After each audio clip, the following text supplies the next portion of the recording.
Now that you're here and you've been in the business, take us through those first, I don't know, 3 to 5 years.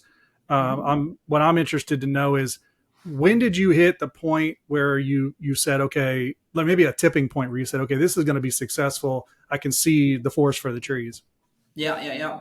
So, as I was mentioning in the beginning, I wasn't that sure. It was even that bad that after 6 months, I sat down with my wife and I said, like, look, this is just too hard. This is not what I want to do. We didn't come here to be working 24/7. Mhm. So we either sell the business again and look for something else, or we grow it and scale it so we can hire people and we don't have to be working 24/7 Right. anymore. So that was around the 6 month time frame.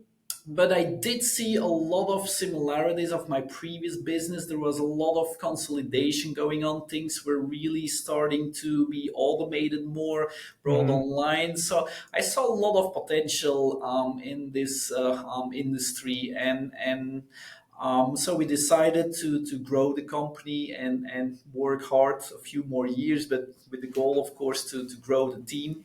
Hmm. Then we came around another new tech company, which was called Airbnb. Now, of course, it's obvious you call vacation rentals even Airbnbs, but back then, no one really had heard of them. Hmm. It was not the first year, but it was a very niche product that almost no one was using. But I thought, hey, let's just try and see what it does. So we were one of the first few companies on Airbnb in this area, and we really saw that market share from Airbnb growing and growing year after year.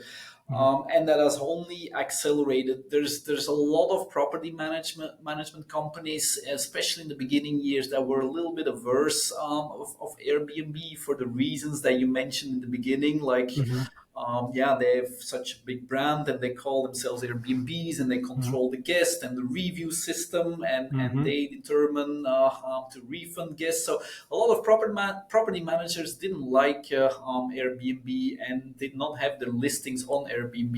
They were only on their own website and on the older sites like Verbo and HomeAway. So that has really helped us grow and scale and outperform the market. So first few years, as with any business, it goes in like a waveform, right? So you work, you grow, you make a nice amount of money, but then there's a time that you have to hire someone, and Hmm. then all of a sudden you're working again almost for free because all the Yes. money that you were making before you're now spending on an employee.